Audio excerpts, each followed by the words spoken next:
Welcome to Lead and Follow, a podcast that explores how great collaboration actually happens.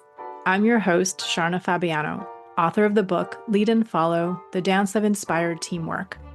And I'm pleased to bring you the latest research, insights, and learning methods to help you work together better with the people around you.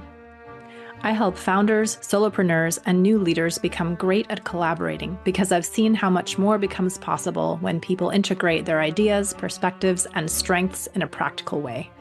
To learn more about coaching with me and for a one-time discount on your first session, go to sharnafabiano.com/coaching and enter the promo code podcast. The link is in the show notes. And now, here's the episode. Today I'm speaking with Michael Christoff, Senior Associate and Practice Leader for Architecture at Vocon. He graduated from Kent State University with his Master in Architecture and from John Carroll University with his MBA.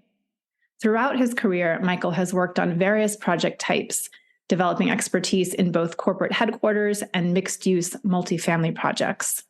When he's not at the office or spending time with his family, Michael is immersed in the local creative community.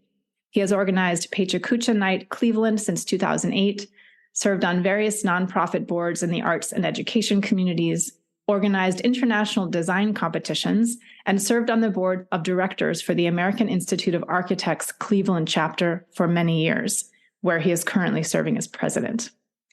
I'll add for listeners that this is part 3 of the John Carroll University series, so if you missed parts 1 and 2, please do go back and listen to those episodes as well. Michael is joining me today to share his experience learning about both leadership and followership in the John Carroll MBA program and how his understanding of followership is influencing how he leads. Michael, welcome to the podcast. Thank you so much for having me. You're welcome. Thank you so much for joining. I'd love listeners to just get a little bit more sense of your world. So would you start us off by sharing a little bit more about your work at Vocon? Sure. So Vocon, we're an architecture and design company. We're headquartered in Cleveland, Ohio. We've got another office in New York City and additional employees in probably over a dozen cities across the U.S., kind of remote working. We do so many different types of projects, but the majority of our work focuses on kind of the places, 3 things: the places people live, the places people work, and then every now and then the places that they play. Meaning we do a lot of corporate headquarters and offices, a lot of mixed use and multifamily, and also some hospitality and entertainment work in the kind of restaurant and hotel space. So we tend to touch just about every aspect of life, which tends to keep things fun and interesting. That does sound fun and interesting and quite varied. Based on your formal roles, Michael, I imagine you also perform a variety of functions within the organization as well. Could you give us a sense of that as a kind of frame up for your leader-follower perspective? At Vocon, I am a practice leader in architecture out of our Cleveland office, which means that I tend to split my responsibilities around 50-50, focusing on project work, and then 50% focused on the operations of the architectural practice to make sure we're resourcing projects properly, that people have enough work on their plate, but not too much, that people are getting to work on projects that they like, and that people are kind of growing their careers in ways that are exciting to them, and then ultimately making sure clients are getting our best work. So that's kind of, in a nutshell, what my world at the moment looks like, which is really exciting. Well, it's a pretty big nutshell. And now I'm starting to maybe guess a little bit, based on your positioning at Vocon, why you're interested in maybe the MBA program or in the kind of interpersonal dynamics, leadership and followership. But I'd love to hear that in your words. At what point, in your career did you decide to get the MBA, and how did that sort of fit in with your thinking about your career and your work? Sure. It was, a bit of a journey, I'll say, going to Kent State University for my bachelor's and my master's in architecture. There was so much focus around design theory, like the practice of architecture. And as I continued to kind of go through my career, I started taking on more and more responsibilities that had less and less to do with what I went to school for. So there was this kind of underpinning of a kind of educational content that I was starting to feel like I was maybe missing something. And so one of the things that I did was I went and I actually audited classes at a few different colleges here in Cleveland just to see what would curriculum in an MBA feel like? What are they talking about? What are they learning about? What are they kind of exploring? How are they learning from each other? And as soon as I had gone through that process and audited the classes, it was very clear to me that I was going to benefit significantly from kind of going through an MBA program like what I got at John Carroll, because it was going to expose me to topics like what we're talking about today. In architecture, I spent almost 6 years going through architecture school, but I don't know that the word leadership was ever even mentioned. And I guarantee I never heard the word followership, right? Right. And so it's just content that seems to be absent from lots of kind of professional career path educational curricula. And I think that it's something that's valuable probably to pretty much any discipline you could imagine. The things that I learned getting my MBA, I see extremely applicable to kind of not just design, but anything. So that was what really inspired me. I just noticed that that there was content we did not get exposed to that I knew I was going to need if I was going to continue to grow. That's such a great way of expressing it. I really look forward to the day these professional skills, for lack of a better term, are integrated into every discipline. I really don't like the hard versus soft skill bifurcation anyway, but we do need language around it. So maybe I would call them collaboration skills or working together skills. Lead and follow skills is really what they are. But I'd love to hear a little more about how you're thinking about applying these skills, however we might name them, in your own everyday context, working on projects.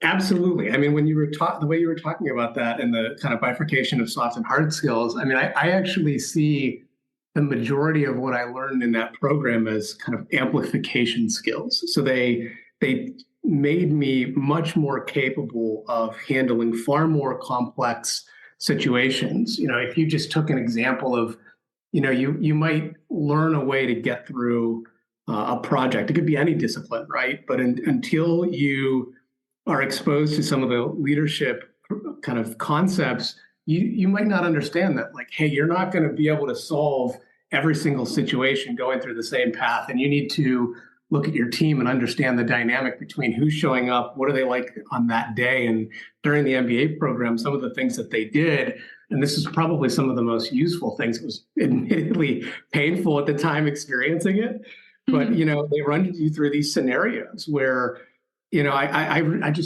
kind of fondly now, I don't think I would have described it as being a fond memory then, but you'd be given this context and have to solve a problem, and you'd be told everything you need to know about how to solve this problem and every step you had to go through. What you wouldn't be told is that as soon as the exercise began, the professor was going to mix up a few things, add a few stressors, and see how you respond to the context being different, even though they told you exactly what to do. I mean, you had every tool you could ever imagine to get this solution right. But as soon as stressors are introduced to a situation, you literally lose the ability to respond in a way that's thoughtful. And I think those kinds of application exercises where you're kind of taught something and then asked to scenario plan it out was a really valuable way to be exposed to some of the curriculum, in particular around leadership and followership. I mean, silly things. You're building paper airplanes and being told to fly them across a room, and you've got to approach this challenge. And it's such a simple exercise. And somehow people that have all been in careers for 15, 20 years can't figure out how to build the best paper airplane because of the stressors that have been added to the situation. Feels a little silly at the time, but it's really a good way to learn the leadership and followership content.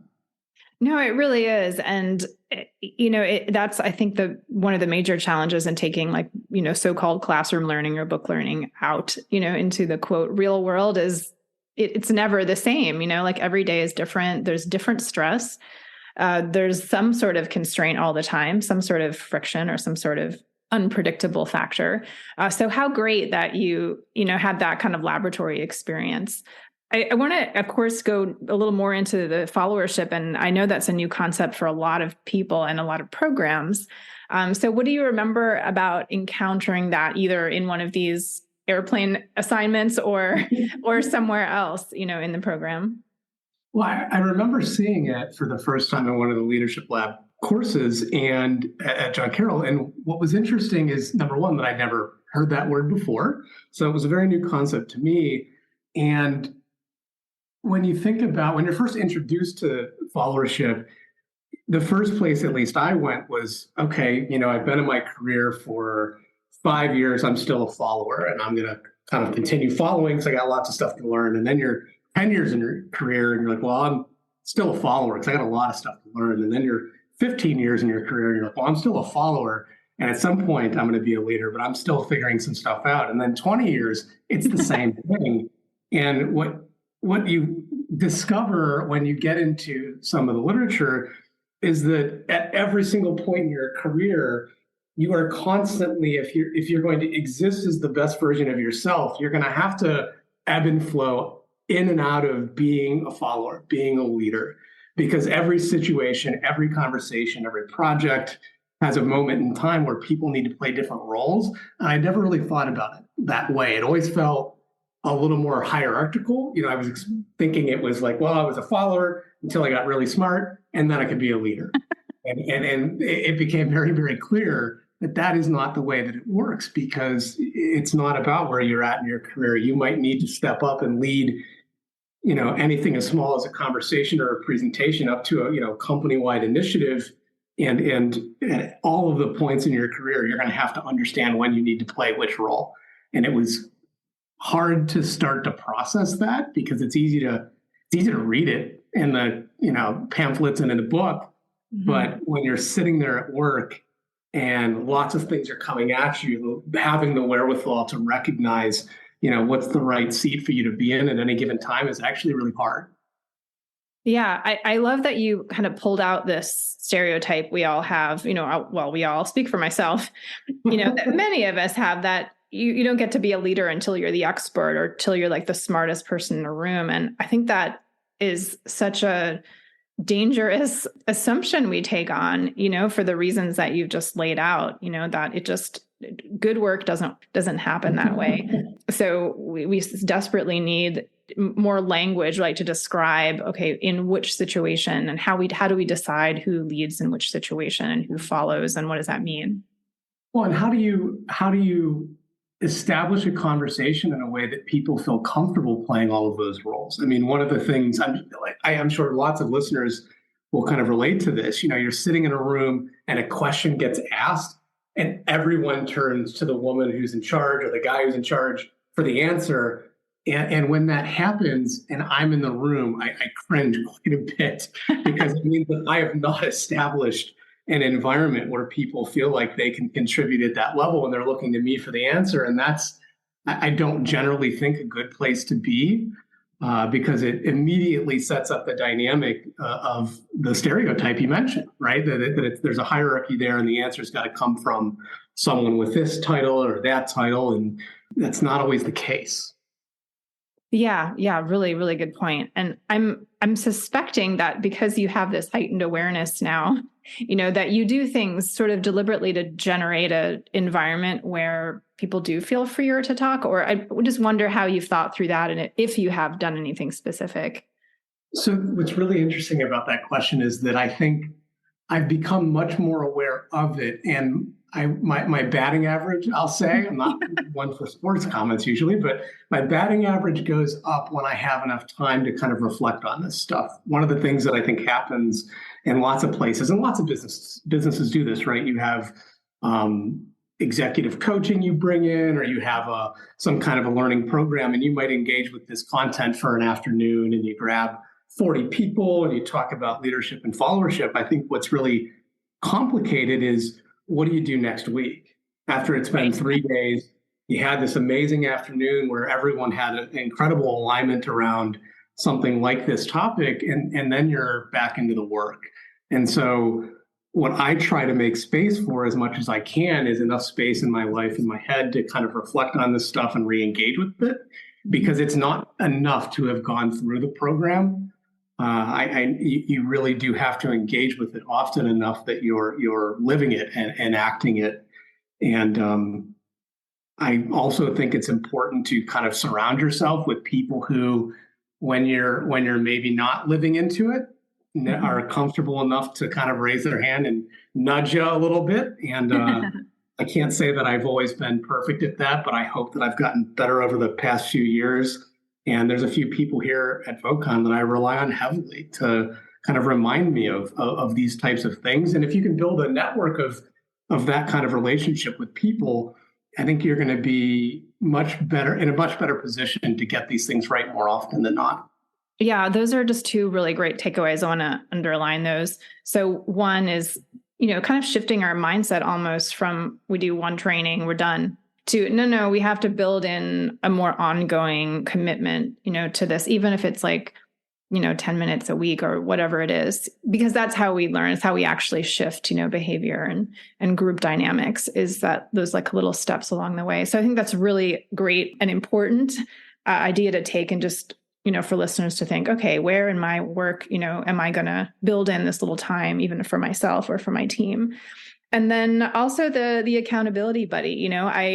I think since I did my own coach training, years ago, I think, all right, if I want to do anything, the first thing I need is like a buddy, because I'm not going to do it by myself. It's no different than, thinking about people and relationship to exercise, right? And everyone's got a different relationship to it. But if you don't have a way of keeping yourself accountable, it's so easy to fall behind. And it's kind of development of a pattern of, oh, I go to work out every day or every other day or 3 times a week, whatever the pattern is.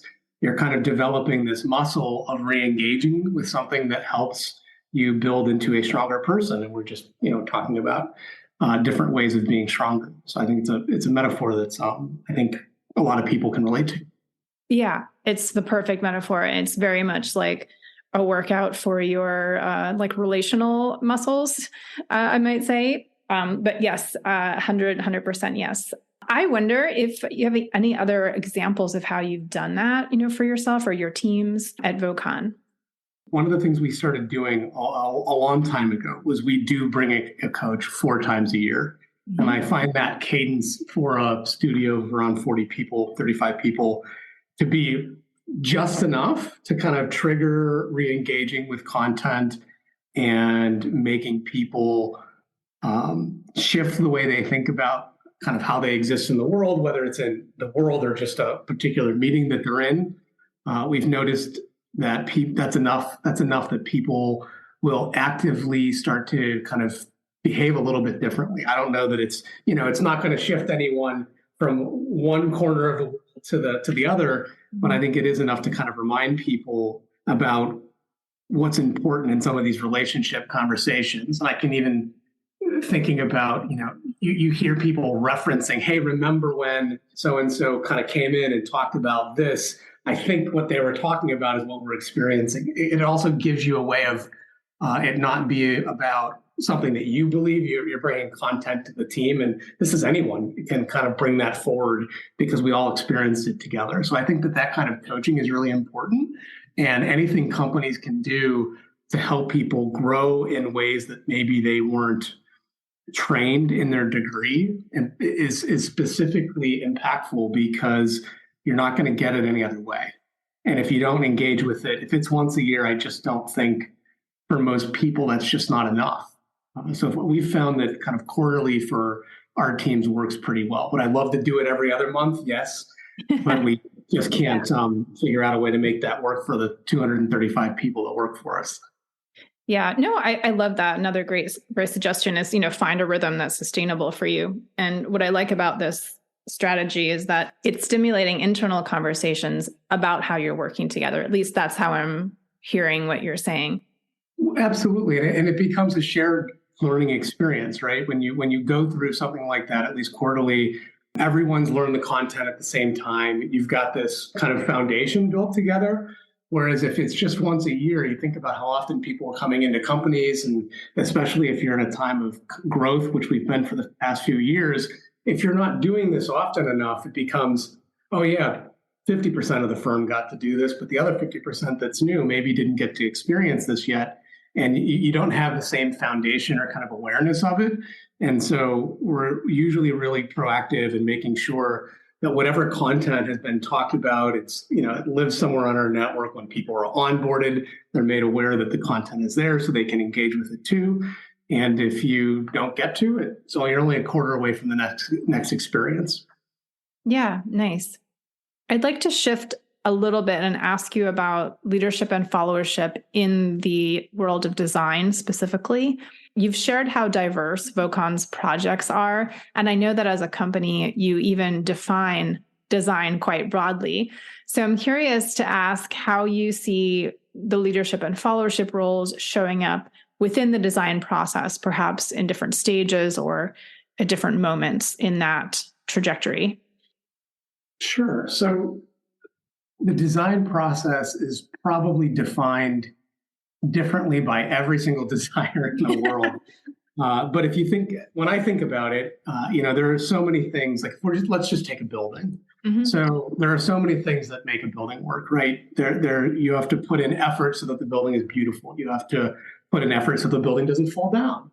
You have to put in effort so that the building has air conditioning, right? So there's kind of design, there's technical, and you have to manage projects. And so if you look at how projects happen at any given point in a project, different experts are leading conversation and the other members of the team need to follow. So, the life cycle of a project, at the beginning of a project, if you're going to take a corporate headquarters project, the first conversation needs to be led by the client. There's a side of being a good follower as a designer is really listening to what the client needs, understanding how their business works, because you're about to design a building that they're going to have to function out of. So you can't just walk into that as a designer with all the answers in the world because you're the expert in design. You need to be a good follower at that point in the project. And then, the project evolves and you're designing it, and there's someone on the team that might be the design expert. And really,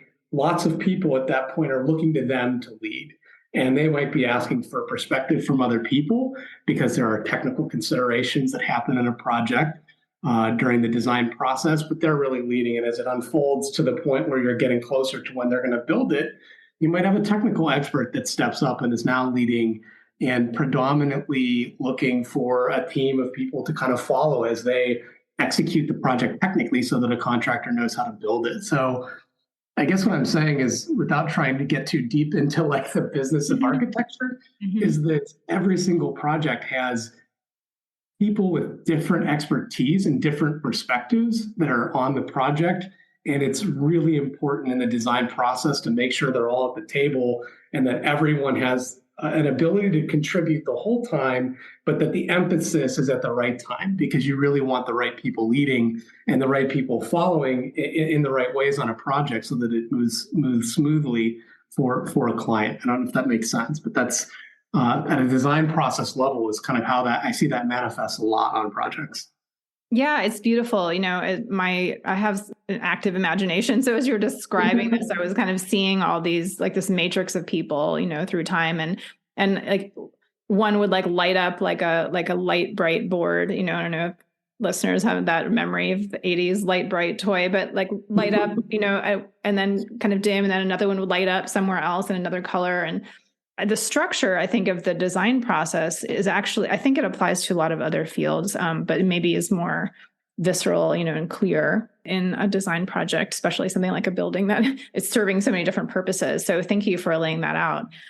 Is there anything else you'd like to share about like the following role in particular? Because I think that's sometimes harder. I think we can say, yes, we listen or we kind of defer to someone else's judgment. But are there any other kind of particular followership skills or like things that you feel like people can get good at, to sort of switch between those roles? So this is something that I never really had enough awareness around to give any consideration until after going through the MBA. But what I really focus on, and I think it's helpful if people do, is how can you engage as an active follower? Because I think it's really easy to make space for other perspectives to come forward and allow things to unfold. But I don't know that that's going far enough. I think there's a side of engaging as a follower where you're coming at a problem or an opportunity or a conversation with the mindset of, okay, I'm walking into this space and my goal in this meeting is to support that person or that idea as well as I can. And it has nothing to do with anything other than what does that person need right now? What does that project need right now?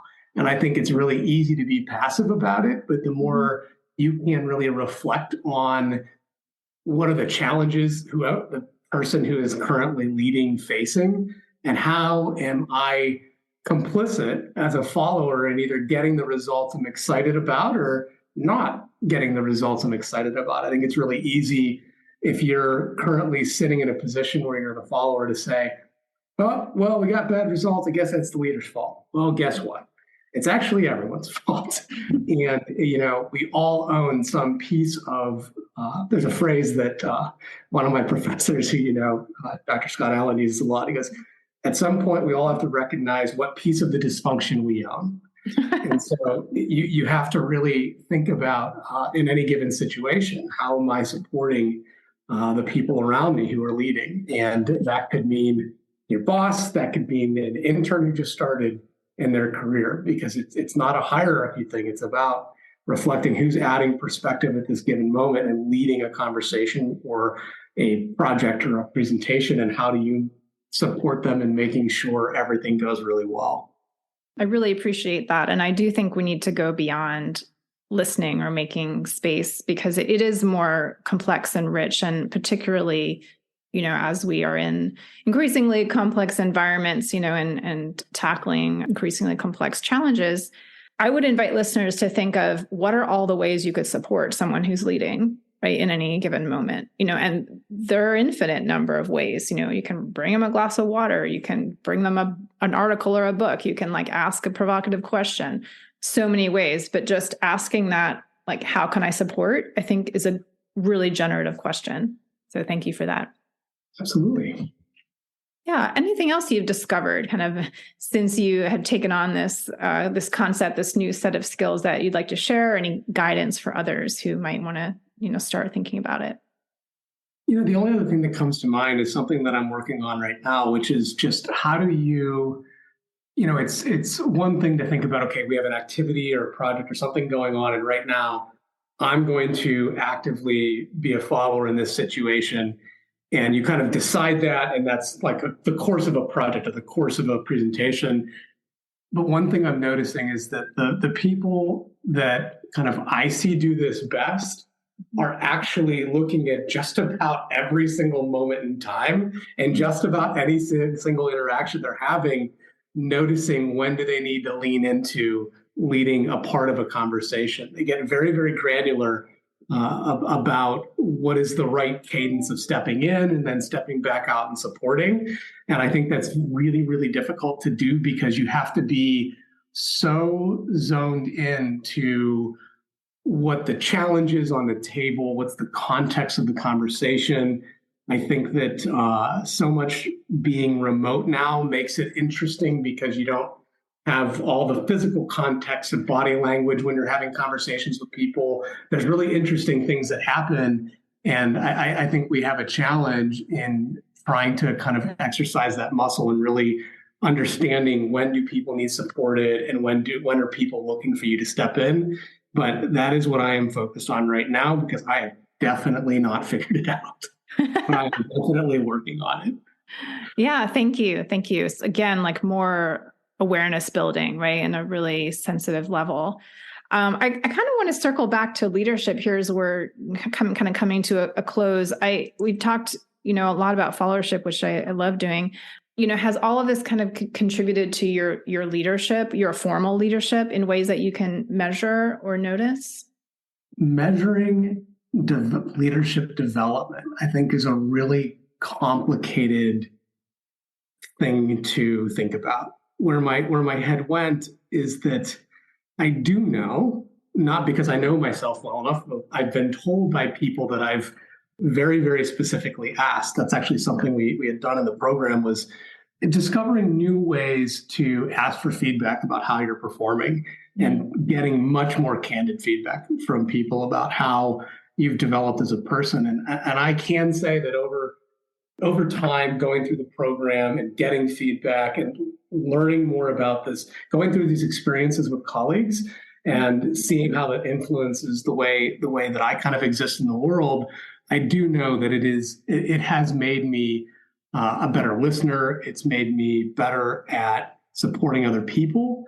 And I think I still have a very, very long way to go. But I think there's really I don't think there's really a finish line, right? I don't think that you learn this stuff and then you kind of figure anything out. I think it's about this kind of constant journey to become better, more aware, and figuring out for yourself how to exist in every single, because the context changes, right? You might figure it out and then all of a sudden you get a promotion and now you have a totally new context. And so what does all the stuff I just learned mean now that I'm no longer have those responsibilities? I have new responsibilities. And so I think it's always about just being excited about the journey and not so worried about the destination. Yeah, thank you. Thanks for that reminder. I almost want to walk back my question now, but I do think measurement is important, but maybe not in the way that we're used to thinking about it, right? Like in terms of ranking, like, okay, now I've measured like this checkbox, I'm done, but more like noticing, okay, what's changed? What's changed in me in the past, year, 6 months, and getting better at, receiving feedback or exchanging feedback, to sort of mark what the changes are as we're continuing to be in that ebb and flow. I think that's maybe today how I would say it more accurately for myself. That's such a good point, because I mean, even, I have this kind of mental block about what even the word measurement means. And It resulted in me answering your question in the way that I did. But if you really take it beyond kind of maybe the stereotypical thoughts about measurement, it really has to do with kind of progress. And have you gotten better at this in a way that is, because you do need to be able to measure it. That's, it might not be, I've gotten 4 pounds better in being a follower, right? It's not about that. It's about, it's a little more, sometimes a little more anecdotal and a little more less quantitative. Mm-hmm. Yeah, absolutely. Well, thank you so much, Michael. I'm going to sit with this qualitative data for a while. I appreciate your insights so much, and I know listeners will as well. One of the biggest way that I tend to try to kind of grow my understanding of topics like this is I'm kind of obsessed with podcasts, which I will be listening to yours as well. It's now on my kind of rotation and list, but I think exposing yourself to as much content as possible is the only way you can expand your perspective on the world. I don't think you can grow it any other way, because if all you do is, read the things that naturally come across your feed, you're going to end up knowing a little bit more about the stuff you already knew. Yes, and that's the challenge for the age, indeed. Thank you again, and I look forward to our next conversation, Michael. Thank you so much, Sharna. You have been listening to the Lead and Follow podcast. Special thanks to Glover Gill for composing our music, and a huge thank you to all of you who support the show. It really means a lot. If you enjoyed this episode, please share it with a friend or consider joining the Lead and Follow fan club for as little as $3 a month. There's a link at the bottom of the show notes.